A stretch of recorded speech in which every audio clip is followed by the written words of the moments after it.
Ce matin, on parle d'une question qui a mis le monde de la culture en émoi cette dernière semaine.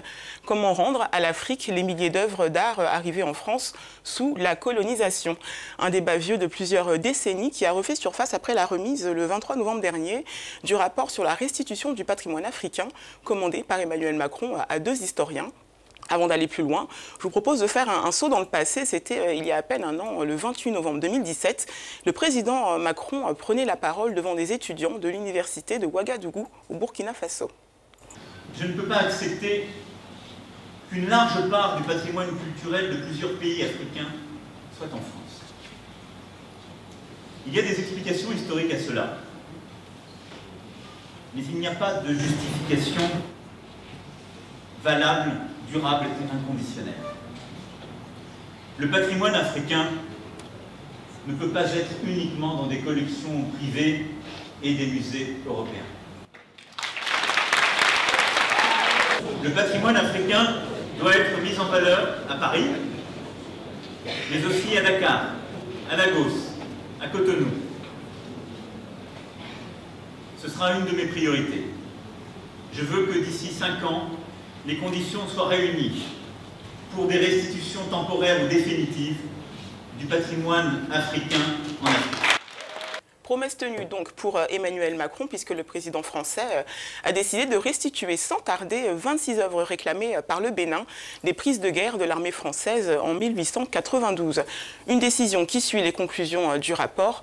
Ce dernier préconise une restitution généralisée, progressive et sans condition aux États africains qui en feraient la demande des objets pillés durant la période coloniale, soit quelques 46 000 objets détenus dans les collections publiques. Avant même d'être rendu public, justement, le document a été torpillé par certains critiques qui redoutent de voir les musées français soudain vidés de leurs collections.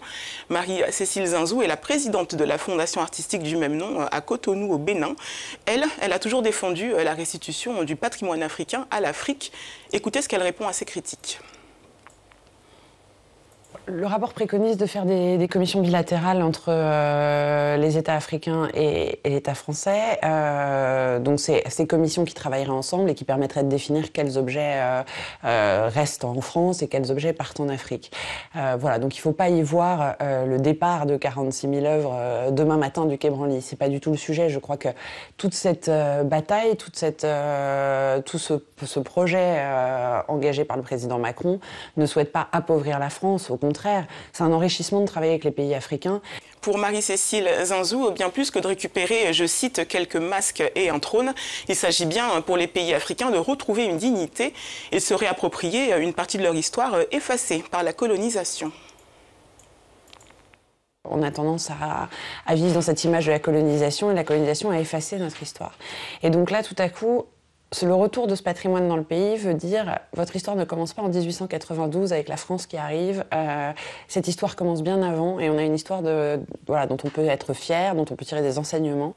Une question est restée omniprésente tout au long des débats. Les pays africains sauront-ils conserver ces œuvres qu'ils réclament? Cela ne regarde pas les Français, répond encore une fois Marie-Cécile Zinzou, qui estime que la restitution poussera les États à créer des musées et à les rendre accessibles.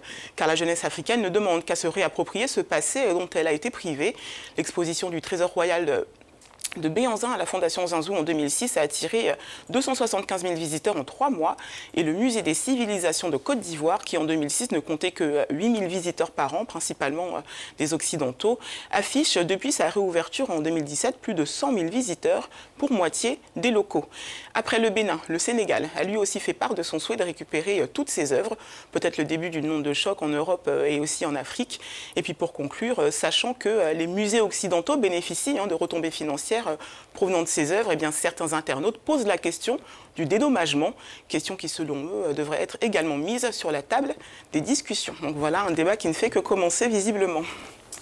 C'est exact, Bridget. Et surtout, la question du dédommagement, je pense que ça va encore ouvrir une nouvelle boîte de Pandore. Et de nouvelles critiques, et de nouvelles craintes. Mais voilà, vraiment, c'est déjà bien qu'Emmanuel Macron ait tenu sa promesse. Ouais. Il brise le cycle un peu des promesses non tenues des politiciens. Absolument. Et puis, on verra pour la suite. Exactement.